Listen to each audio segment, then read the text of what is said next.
वहाँ की crime agency ने तफ्तीश की। उसके बाद मलिक रियाज फैमिली और जो नेशनल क्राइम एजेंसी है उनका आपस में एक एग्रीमेंट हुआ, जिस एग्रीमेंट के तहत मलिक रियाज फैमिली ने ये वहाँ पर बताया उनको और उनके साथ एग्री किया कि ये पैसा हम वापस अपने मुल्क लेकर जाएंगे। तो उस फैसिलिटेशन के लिए, उस पैसे को वापस लाने के लिए हुकूमत पाकिस्तान ने जो किरदार अदा किया वो उस वक्त का आपके सामने है कि वो पैसा आज तक इतनी बड़ी तादाद में कभी पाकिस्तान वापस नहीं आया। तो जिसके ऊपर नैब ने और तमाम दीगर इदारों ने क्रेडिट लिए हैं, तारीख गवाह है कि प्रेस रिलीजेस जारी हुई और जो एनुअल इनकी तरफ से फिगर्स दिए गए, नंबर दिए गए नैब की जानिब से, उसके अंदर ये रकम बतौर रिकवरी की रकम हमेशा से रिफ्लेक्ट होती रही और हमेशा जो है वो रहेगी। आज जो केस बनाया गया, इस केस को आप देखते हैं तो उसके दो हिस्से हैं। अब उस रकम की वापसी को मशकूक बनाया जा रहा है और उसको अलकादिर ट्रस्ट के साथ जोड़ा जा रहा है, जबकि अलकादिर ट्रस्ट एक इंडिपेंडेंट ट्रांजैक्शन है मलिक रियाज फैमिली के। हम बेशक स्पोक्स पर्सन नहीं है, लेकिन आप तमाम पाकिस्तानी जानते हैं कि वो किस तरह से खैराती काम करते हैं और मुख्तलिफ किस्म की जो चैरिटीज़ हैं वो चला रहे हैं। तो यहाँ पर जो चैरिटी दी गई खान साहब को, वो प्योरली चैरिटी थी और चैरिटी लेना और देना पाकिस्तान के किसी कानून के अंदर जुर्म नहीं है। पाकिस्तान के कानून के मुताबिक एक रजिस्टर्ड इदारे ने एक दूसरे रजिस्टर्ड इदारे को खैरात दी है और वो खैरात दिया जाना, उसको एक ऐसा रंग दिया जा रहा है जैसे पाकिस्तान का जो पैसा है वो लूट कर खा। वो अमाउंट आज तक जो है वो सुप्रीम कोर्ट के अकाउंट में रही। अभी सुप्रीम कोर्ट ऑफ पाकिस्तान ने उसमें ऑर्डर भी जारी किया है कि ये अमाउंट जो है वो फेडरल गवर्नमेंट को दे दी जाए। अब जब वो रकम हुकूमत पाकिस्तान के पास आ गई है और उसके बाद जो दीगर चीज़ें हैं वो वाजे हो चुकी हैं कि ये केस सिरे से एग्जिस्ट ही नहीं करता, इसमें जो जुर्म का सवाल है वो पैदा ही नहीं होता।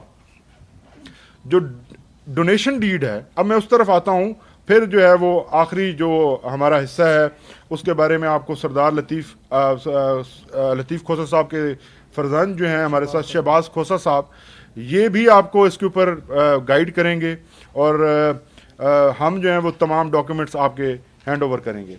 जो डोनेशन डीड है मलिक रियाज फैमिली और अलकादिर ट्रस्ट के दरमियान, उसकी क्लॉज 1.8 के ऊपर आपको लेके जाऊंगा जो बहुत वाजे है, जिसके अंदर ट्रस्ट डीड की और ट्रस्टीज का जो रोल है उसको दोबारा से हिफ्ज़ मातक़द्दम के तौर पर दोबारा से लिखा गया है। ये जो टर्म्स हैं ये मलिक रियाज फैमिली की तरफ से आई, जिसको अलकादिर ट्रस्ट की इंतज़ामिया ने एज इट इज़ कबूल किया, क्योंकि ये इसमें ना कोई छुपाने का अंसर था और ना ही इसमें कोई जुर्म जो है वो हो सकता था। इसकी क्लॉज 1.8 है, वो मैं आपको पढ़ के थोड़ा सा बताता हूं कि the donor further declares, donor मतलब Bairia town, further declares that the land and the buildings, facilities, infrastructure and amenities etc.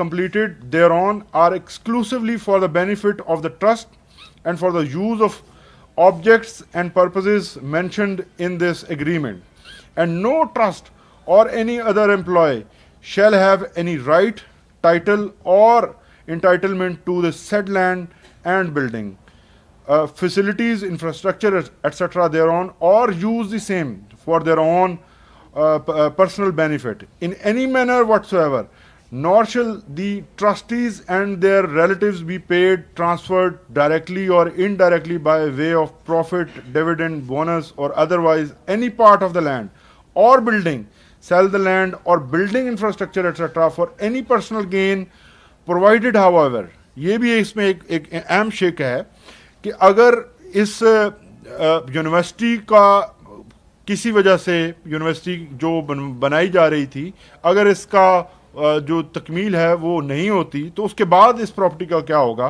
Provided however that if for some reason the land and building is not required for the purpose of proposed Al-Qadir University, then the trust shall be authorized to utilize the same for the purposes of the trust only as mentioned in the trust deed of the trust.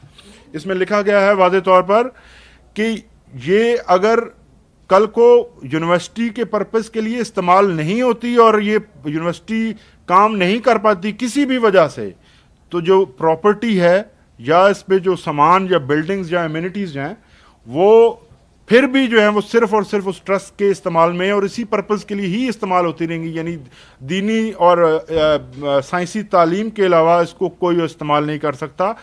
इसमें जो trustees हैं वो फिर से एक दोबारा लिखा गया है, यानी खान साहब और उनकी फैमिली इसको ना अपने नाम पर ट्रांसफर करवा सकते हैं, ना इसका कोई फायदा डायरेक्टली या इनडायरेक्टली या इसके किसी बेनिफिट या इसकी जो प्रॉपर्टीज या इसकी जो फर्दर इन्वेस्टमेंट्स हैं उसमें से कभी भी जिंदगी में कोई फायदा ले सकेंगे।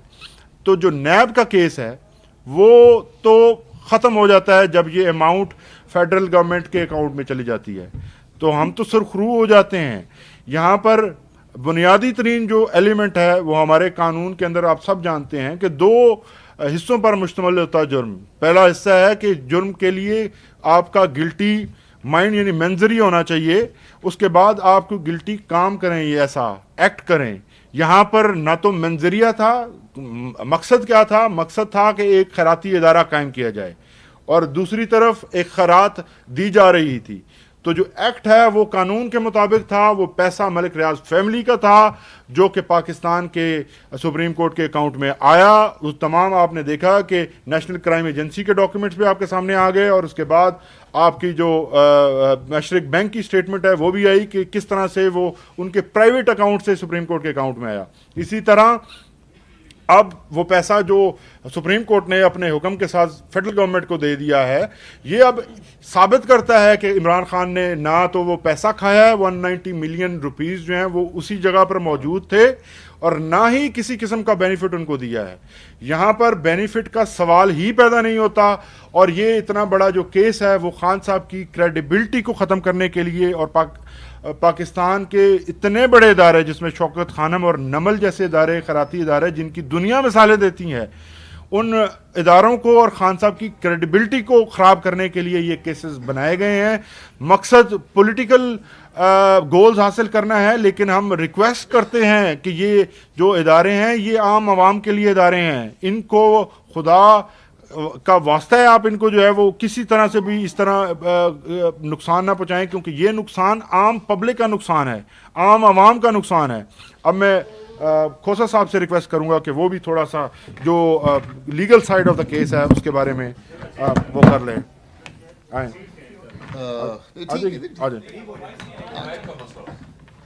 थैंक यू वेरी मच जी। ये जिस बैकग्राउंड में मैं बैठा हुआ हूँ यहाँ से जनरली तो हम प्रेस कॉन्फ्रेंस किसी और किस्म की सुनते हैं, तो मैं आपसे एक्चुअली लॉ पॉइंट्स पे कुछ बात करने आया था। ये खान साहब जब इलेक्शन लड़े थे तो इनका one of their agenda was education, तालीम की फ़रोग, और इनका पहले भी ये नमल एक इधर इदारा मौजूद है जो कि इसके मुख्तलिफ कैंपसेस हैं और गालिबन 10,000 एकड़ ज़मीन है जिसके ट्रस्टी हैं खान साहब। अब आपने कभी यहाँ नहीं देखा होगा कि खान साहब ने इधर कोई दुकान बनाई हो और उसका किराया खान साहब की ज़ात को जाता हो, या शौकत खानम की कैफेटेरिया जो है उन्होंने अपने मामू के बच्चे को या किसी को आगे दे दी हो। तो ये कॉन्फ्लिक्ट ऑफ इंटरेस्ट क्योंकि उनकी ज़ात में नहीं है, इसलिए जब आप किसी दुकान में जाते हैं वहाँ शौकत खानम का डब्बा पड़ा हुआ होता है और साथ एक और डब्बा पड़ा हुआ होता है, आप खान साहब के डब्बे में वो खैर चैरिटी डाल देते हैं। ये जो केस है अल कादिर ट्रस्ट का और ये जो 190 मिलियन पाउंड्स का केस कहा जाता है, बड़ा इसको अच्छा टैग दिया जाता है, ये हसन नवाज की प्रॉपर्टी थी वन हाइड पार्क जो कि वहाँ पर बिकी। वो जब बिकी तो वो 50 मिलियन पाउंड में मलिक रियाज साहब ने खरीदी और वहाँ पर जो एक्चुअल रेट थे उस वक्त वो गालिबन 15 मिलियन या 20 मिलियन के आसपास उसकी वैल्यू थी। तो जब उनकी रजिस्ट्री ने देखा कि ये एक प्रॉपर्टी इतनी महंगी रजिस्टर हो गई है, सेल डीड ये किस तरीके से हुई है, तो उन्होंने इनके सॉरी नहीं 190 मिलियन की प्रॉपर्टी 190 मिलियन पाउंड अलहदा है। एक प्रॉपर्टी वन हाइड पार्क जो कि 50 मिलियन पाउंड की उस वक्त बिकी हसन नवाज साहब एक्चुअली 25 मिलियन की, जो कि एक्चुअली 25 की थी, डबल द प्राइस पे वहां सेल रजिस्टर हो गई इंग्लैंड में। जब वो सेल डबल प्राइस पे रजिस्टर हुई तो वहां की नेशनल क्राइम एजेंसी हरकत में आई कि यहाँ पर कोई गड़बड़ हो गई। ये पाकिस्तान में भी कई दफ़ा मनी लॉन्डर करने के लिए 2 रुपए की चीज़ 10 रुपए में बेच दी जाती है ताकि वो वाइट मनी आपके पास आ जाए। तो ये वहाँ पे ये हरकत की गई, वहाँ पे ये चली नहीं। जब उन्होंने ये मलिक रियाज साहब के और इनके अकाउंट्स देखे तो मलिक रियाज साहब की वहाँ कोई कंपनी रजिस्टर्ड नहीं थी, तो इनकी एक बहू की अकाउंट में 190 मिलियन पाउंड पड़ा हुआ था। उस अमाउंट को ब्रिटिश एजेंसीज ने विदाउट एनी इंटरफेरेंस और request by the government of Pakistan freeze कर लिया। अब वो एक अलहदा प्रोसीडिंग इंग्लैंड में चल रही थी। पाकिस्तान में उस वक्त सुप्रीम कोर्ट में बैरिया टाउन का केस चल रहा था, और उस बैरिया टाउन के केस में बैरिया टाउन की सेटलमेंट पाकिस्तान के सुप्रीम कोर्ट से हुई कि 460 अरब रुपए Bahria town supreme court of Pakistan को देगी। जब इनके पैसे लंदन में ब्लॉक हुए उसमें पाकिस्तान की हुकूमत का कोई ताल्लुक नहीं था।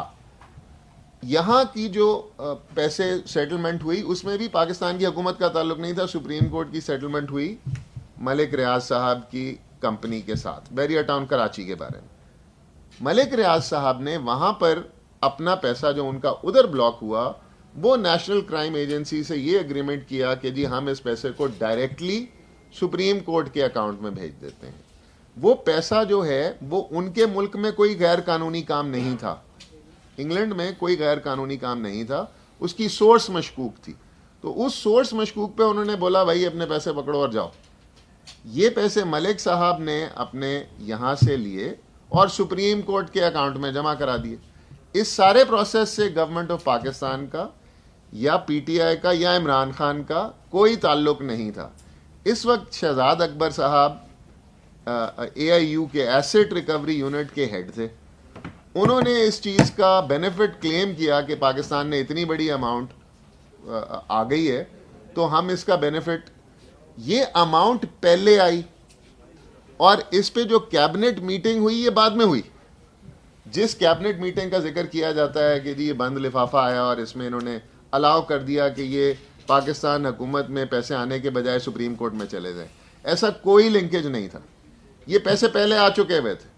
उसके बाद कैबिनेट मीटिंग हुई, उसमें उन्होंने कहा ठीक है जी ये सुप्रीम कोर्ट में जमा करा दें। इससे उसका क्या ताल्लुक है उस पैसे का जो पहले आ चुका हुआ है पाकिस्तान में।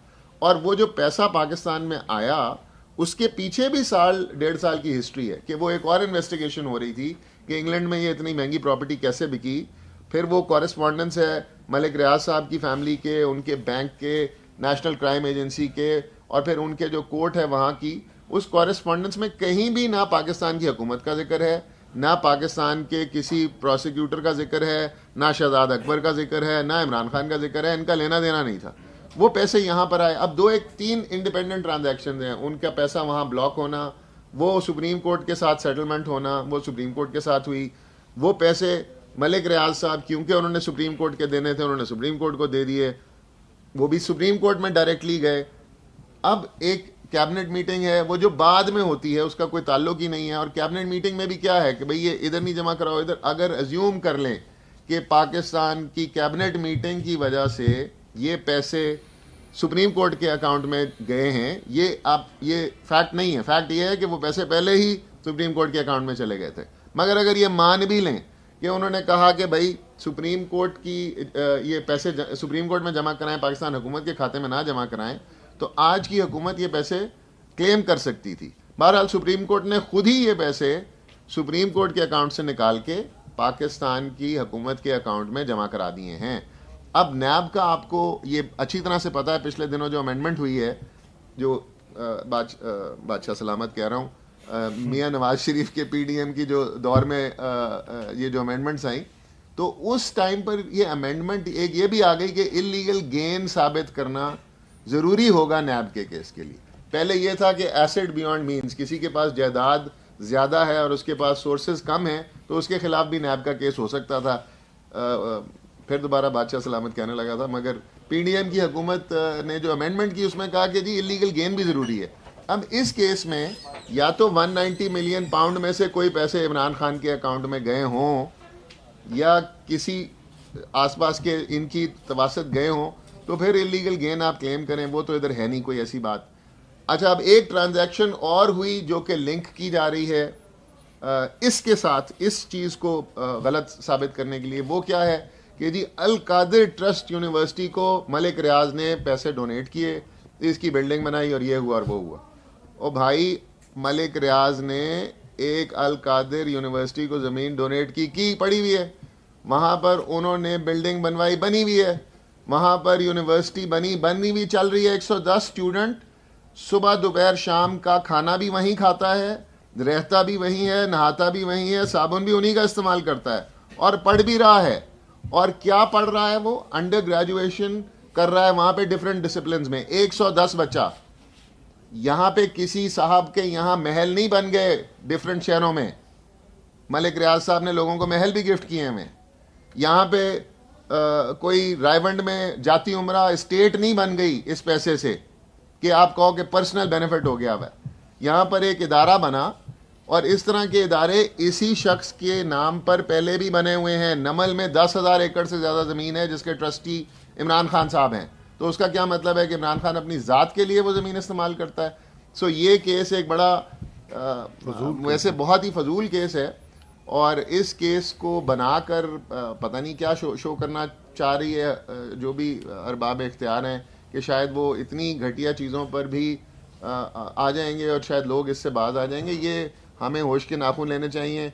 मैं यहाँ देखता हूँ जी, वही जज साहिबान हैं, वही प्रोसिक्यूटर हैं, वही जेल है, वही अदालत है और सियासतदान जो हैं वो एक दूसरे को अंदर फेंके जा रहे हैं इन्हीं चक्रों में। और ये हमारा मुल्क जो है वो इसी रगड़े में कहाँ से कहाँ पहुँच गया हुआ है। सो ये हमारी आपके तवासत से आपसे इस्तदा होगी कि ये इन्फॉर्मेशन लोगों तक दें ताकि कोर्ट्स के लिए भी आसानी पैदा हो ये डिसीजंस लेने में। थोड़ी जुर्रत का यहाँ सारे करें क्योंकि ये एक अच्छे इदारे चल रहे हैं। अगर ये हमारे सरकारी इदारों में आपने एजुकेशन का स्टैंडर्ड देखा हुआ है और अगर हम जो यहाँ पे अब 8 अरब रुपए सालाना लाहौर के शौकत खानम को मुखैर हजरात डोनेट करते हैं, 8 अरब रुपए। क्या पाकिस्तान का ये हस्पताल जो कि अब बाकी 2 शहरों में भी बन रहा है, ये फ़ख्र इस पे नहीं होता? आप सब में से कोई ना कोई यहाँ मौजूद होगा जिसका कोई ना कोई फैमिली मेम्बर वहाँ से फ्री इलाज या अच्छा इलाज उसने कराया होगा या उसकी तारीफ़ सुनी होगी या किसी ना किसी के थ्रू सुनी होगी। तो हम ये चीज़ें अगर इन चीज़ों पर भी अपने अशख़ास को मूरद इल्ज़ाम ठहराना शुरू कर देंगे तो लोग अच्छे काम करना बंद कर देंगे। और ये एक केस है जिसके थ्रू हम एक सियासी पार्टी के लीडर को बाहर रखना चाहते हैं। तो क्या आपने लोगों को बाहर रख कर देख नहीं लिया? यही नवाज शरीफ को जब सियासत से बाहर निकाला तो क्या वापस नहीं लेके आना पड़ा आपको? तो ये हमें थोड़ा होश लेना चाहिए। इन्हीं मामलात को अगर हम मज़ीद तोल देंगे तो इसका अवाम में रिएक्शन आएगा। कोई भी ऐसे इलेक्शन की क्रेडिबिलिटी को नहीं मानेगा जिस इलेक्शन से आप इस वक्त मुल्क की एक मकबूल तरीन जमात के सरबराह को बाहर रखेंगे या उसको पार्टी हेड से हटाकर किसी और को बना देंगे। तो कोई ऐसे इलेक्शन की रिगिंग को नहीं मानेगा, कोई ऐसे इलेक्शन के रिजल्ट्स को नहीं मानेगा। इससे हमारी स्टेट कमज़ोर होगी। ये जो हालात पिछले 1.5 साल से मुल्क में हैं, ये इंस्टेबिलिटी फर्दर कंटिन्यू करेगी। इसलिए खुदारा आप इस तरह के इल्ज़ाम जो हैं वो लगाना भी बंद करें और इनकी बेसिस पर अवाम से, अवाम के लीडर्स को दूर भी ना रखें। अवाम को चांस दें, वो इलेक्शन में जिसको चाहें वोट दें और उसको अपना लीडर मुंतखब करें और वो इस मुल्क में आए। सब मिलकर इस मुल्क को आगे की तरफ चलाएं ताकि हम सब जो है सुक्का सांस भी ले सकें और आगे लोग भी चल सकें। Thank you. बहुत शुक्रिया जी। कुछ जी जी जी जब भी मुगला की टीम अडियाला से आती है तो जो इमरान खान के चाहने वाले हैं वो ये भी सोचते हैं कि जहाँ ये कानूनी मुशिकाफिया में बताए, हमें ये भी बताएं कि हमारा लीडर कैसा है, वो कैसे बात कर रहा है। दूसरी बात हमने शुरू में कहा कि इमरान खान साहब एक खुली किताब है, तो अभी एक अदाकारा ने उनके हवाले से किताब भी लिखी है, उसके हवाले से भी वहाँ पे बात की है। और तीसरा छोटा सा सवाल ये है, इसके ट्रस्टी पहले कुछ ज़्यादा थे, वो फिर उनको निकाल दिया गया या छोड़ दिया गया, उससे थोड़ा सा शक सा पैदा होता है उस सवाल से। क्योंकि आपका एक ही सवाल रेलेवेंट है जो इस केस से मुतल्लिक है, बाकी दीगर सवाल जो हैं वो उसके बारे में मैं कमेंट नहीं करूंगा। वो चीज़ें होती रहती हैं, लोग कर रहे हैं, कोशिश कर रहे हैं, पॉलिटिकल मोटिव्स हैं। जो ट्रस्टीज ऐड किए गए इसके अंदर, वो कानून की एक रिक्वायरमेंट थी कि तब 2 से ज़्यादा ट्रस्टीज को होना चाहिए था। उस प्रोसेस को शुरू किया गया, लेकिन सब्सिक्वेंटली कानून में तब्दीली आई और उसके बाद वो ट्रस्टीज जिनका आप जिक्र कर रहे हैं वो कभी भी रिकॉर्ड का हिस्सा नहीं बने। यानी पहले दिन से पहले जो है बाबर रहमान साहब थे और जुल्फी थे, वो उनके बाद से पहली अमेंडमेंट जो हुई उसके अंदर वो तमाम साहिबान को ट्रस्टीज़ की लिस्ट से बाहर किया गया और उसके बाद खान साहब और बेगम साहिबा ही आज तक इस ट्रस्ट के ट्रस्टीज़ हैं और वो ही आगे रहेंगे। बाकी जो चीज़ें हैं वो तो आपको पता ही है जी। इसके ऊपर क्या कमेंट किया जाए। खान साहब के हौसले बुलंद हैं जी, वो काफ़ी अपनी पूरी तरह से, बल्कि हम थोड़ा कई दफ़ा ऊपर नीचे सोच विचार में गुम होते हैं। उनका कॉन्फिडेंस देख के तो हमें भी मजीद कॉन्फिडेंस आ जाता है। मेरा सवाल आपका एक ही सवाल है बुनियादी तौर पे, लेकिन उसके 2 जुज़ हैं जी। पहली बात तो ये कि एहतियात की बात हो रही है कि एहतियात लिए गए बड़ी भारी मिक़दार में और बड़ी अमाउंट्स थी। एहतियात के हवाले से आप पहला क्वेश्चन ये है कि क्या कानूनी तौर पर कोई पर्सनल अकाउंट के अंदर किसी खैराती इदारे के अमाउंट या एहतियात रख सकता है या नहीं? दूसरा इसका जुज़ मेरा ये है कि $5,000 से ज़ायद अगर अमाउंट कोई गैर मुल्की सतह से पे आए तो उस पे आपको हुकूमत वक्त के नॉलेज में लाना होता है कानून। यहाँ पे वो नॉलेज में भी नहीं लाया गया और दूसरा कहा जा रहा है कि ये जो अकाउंट थे इमरान खान साहब के, वो FBI के जो असासाजात हैं उसमें शो नहीं थे। इसमें क्या पोजीशन है ये कौन से अकाउंट्स की बात कर रहे हैं आप? ये जो मुख्तलिफ केसेस चल रहे हैं इनके इमरान खान नहीं, आप स्पेसिफाई करें ना, आप बताएं कौन से केस की बात कर रहे हैं। ये जो अलकादर के ट्रस्ट के इल्जामात मैंने आपके सामने रखे हैं। इसके अंदर किसी जगह पर आज तक नैब की तरफ से जब भी वो तफ्तीश की इजाजत मांगते रहे हैं, कभी भी ये नहीं कहा गया कि खान साहब के ऊपर कोई पैसे का इल्जाम या किसी अकाउंट के अंदर उनके पैसे आए हों।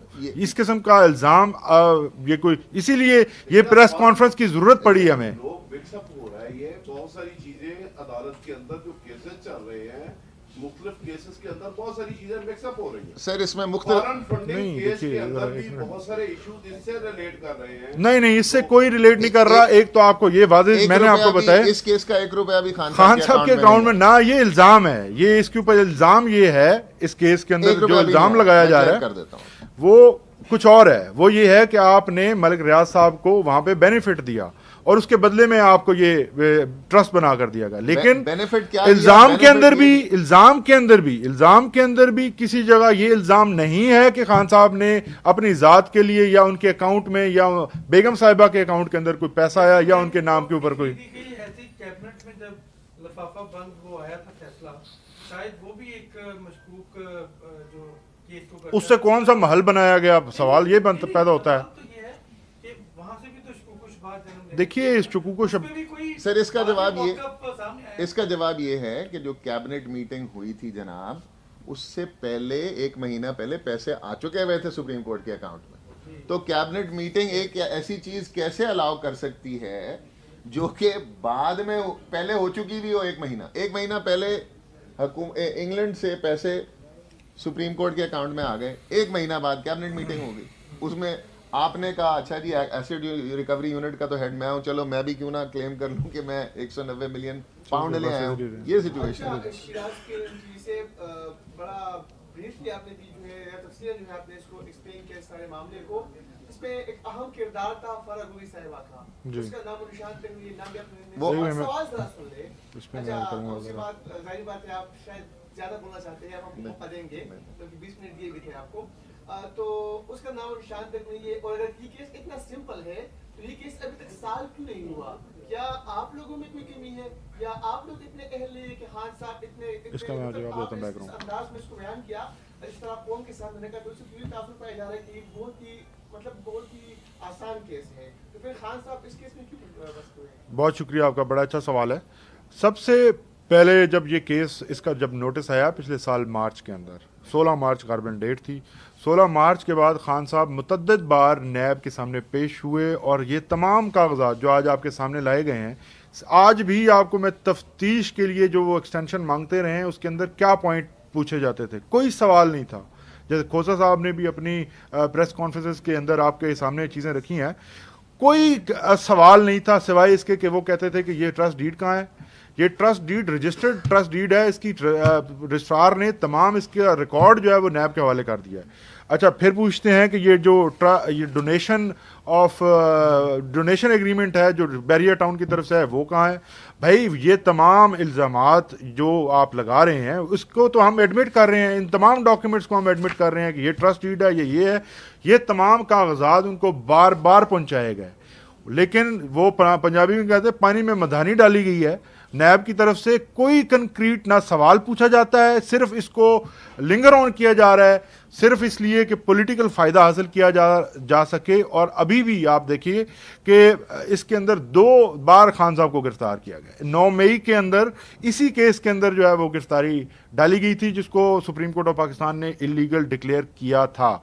अब भी इसी केस के अंदर इतनी देर की लंबी इन्वेस्टिगेशन के बाद भी एंड पर क्या हुआ कि जब कोई प्रोग्रेस नहीं हुई तो ट्रायल कोर्ट ने उनकी जो रिक्वेस्ट है उसको रिजेक्ट किया।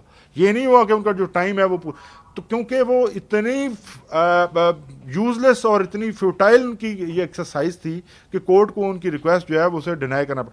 तो यहाँ पर जो डिले है वो सिर्फ और सिर्फ नैब की तरफ से किया जा रहा है। हम अपनी तरफ से इसका हमेशा से इसको फेस कर रहे हैं और अपना जवाब भी जमा करा रहे हैं, लेकिन अगर एक इदारा जो है अगर उसको लटकाना चाहता है, आपको पता है क्यों लटकाना चाहता है और क्या मोटिव्स हैं, किस लिए ये केस लटकाया जा रहा है। इस केस के अंदर कोई एक भी जुर्म का जो आंसर है वो किसी जगह पे, मैंने जैसे आपको पहले कहा है कि किसी जगह पर जुर्म हुआ ही नहीं है, तो जब जुर्म नहीं हुआ तो फिर ये क्रिमिनल केस कैसे चलाया जा रहा है। एक से ये ऐसे समझाऊं कि मलिक रियाज ने ऐसे वक्त में जिस वक्त बैरियर टाउन के केसेस चल रहे थे, वजीर आजम को सवाब की नीयत से शायद जमीन दी, मैं ये समझाऊं जिस तरह की आपकी गुफ्तगू है। दूसरा कि बरतानिया में जो इस वक्त चल रहा था 60 अरब रुपए का मामला था, वो हुकूमत का दावा ये था कि हुकूमत पाकिस्तान को वो वापस करने हैं। आप ये कह रहे हैं कि हुकूमत पाकिस्तान को नहीं, मलिक रियाज के पर्सनल अकाउंट में थे जिसको इमरान खान ने एडजस्ट किया 460 अरब रुपए सुप्रीम कोर्ट में जमा करवाने थे उसमें। हालांकि हुकूमत दावा करती रही है कि वो हुकूमत पाकिस्तान के पैसे थे, इमरान खान की जानिब से वो पैसे हुकूमत पाकिस्तान के बजाय मलिक रियाज के थ्रू जमा करवाए गए और उसे फायदा दिया गया। अच्छा, अभी आपकी सारी बातें मान लें, आपकी सारी बातें मान लो, 190 मिलियन पाउंड आया और इन्होंने उठा के सुप्रीम कोर्ट में डाल दिया। आपकी बात मान ली, मैं ये मान नहीं, for the sake of argument मान लो, और वहां पर उन्होंने यूनिवर्सिटी बना दी। दोनों चीजें किसके पास हैं? नहीं, एक सेकंड, इसका डायरेक्ट जवाब है वो मैं आपको देता हूं। आप गेन बताएं कि इसका इमरान खान साहब को क्या गेन मिला। For an offence to be created you have to show illegal gain for Imran Khan personally. Where is that illegal gain? Number 1। Number 2, 190 million pound एक इंग्लैंड में हसन नवाज और उनके दरमियान एक ट्रांजैक्शन। ये वो सवाल और कर रहे हैं। सवाल का जो मकसद आपका है वो ये है कि हुकूमत पाकिस्तान जब ये कहती है, दावा करती है कि ये पैसा हुकूमत पाकिस्तान का था, तो हुकूमत पाकिस्तान ने उस पैसे को वापस लाने के लिए किस जगह पे केस किया था? मुझे बताइए कि बैरियर टाउन के खिलाफ पाकिस्तान में कौन से थाने में केस रजिस्टर्ड था, कौन सी इंक्वायरी हो रही थी, कौन सा FIA उनके पीछे लगा हुआ था, या बरतानिया में पाकिस्तान की हुकूमत ने कौन सा केस दायर किया था? ये जो कार्रवाई हुई थी, ये मैंने पहले बताया कि ये नेशनल क्राइम एजेंसी ने अपने आप इनिशिएट की, और इनिशिएट इसलिए की जैसे कि इन्होंने फरमाया कि हसन नवाज की तरफ से जो पेमेंट उनको मौसूल हुई वो डाउटफुल थी। वो अमाउंट, वो एक चीज़, अगर आप एक पेंसिल 10 रुपए की है, इसे आप 50 रुपए का खरीदेंगे तो सवाल तो उठेंगे। ये सवाल उठे और इसके ऊपर NCA ने कार्रवाई की और उनके तमाम अकाउंट जो है वो फ्रीज किए। देखिए जी, आप ये जो मशरक बैंक का जो पेपर आपके सामने आया है, इसके अंदर तमाम सूरत हाल वाज़ेह हो चुकी है। पर्सनल अकाउंट से वो पैसे पर सुप्रीम कोर्ट के अकाउंट में उनकी लायबिलिटी के अगेंस्ट आए, तो इसमें हुकूमत पाकिस्तान कहाँ से आ गई? वो उधर उनके अकाउंट में पड़े थे। चलें, बहुत शुक्रिया सर। मुबशरा अली हैं उनके। जी जी सर जरा कादिर से हट के हम बात करते हैं। हट के जी जो कुछ हो रहा है इमरान खान साहब के साथ के तहरीक इंसाफ के साथ, वो पहले मियां साहब के साथ बहुत कुछ होता रहा। नहीं है, कल का जो फैसला था उससे आप इंसाफ का बहुत ज्यादा कहते हैं या इंसाफ का कदर देते हैं? काफी जवाब मियाँ साहब का जो फैसला है उसकी बात कर रहे हैं। मियाँ साहब का जो फैसला है वो देखिए कि ये कहा जा रहा है कि मियाँ साहब का उस प्रॉपर्टी के साथ कोई ताल्लुक जो है वो साबित नहीं हुआ। मियाँ साहब उसी प्रॉपर्टी से आए हैं और वापस उसी प्रॉपर्टी में जाएंगे, लेकिन उनका कोई ताल्लुक साबित नहीं।